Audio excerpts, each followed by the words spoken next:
সালে শেখ মুজিবুর রহমান তিনি আমার বাবাকে সংসদে যেতে দেন নাই। এবারে যারা মুরব্বী আছেন, বাবা দাদা, ওনাদেরকে জিজ্ঞেস করবেন সেই সময় আমার বাবাকে এই মাটি থেকে আপনারা বিজয়ী করেছিলেন, কিন্তু আওয়ামী লীগ ৭৩ সালে শেখ মুজিবুর রহমান তিনি আমার বাবাকে সংসদে যেতে দেন নাই।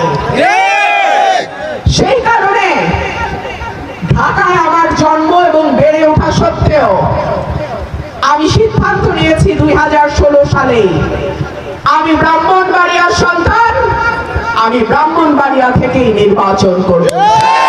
আরেকটা কথা বলি, অনেকেই হয়তো আপনাদেরকে বলবে ওনাকে এই দেয়া হবে সেই দেয়া হবে। আমি আমার এই দুই এলাকার মানুষের ভালোবাসা, সমর্থন, ভোট ছাড়া আমি কারো কিছু আর চাই না। আপনারা আমার সঙ্গে আছেন? আপনারা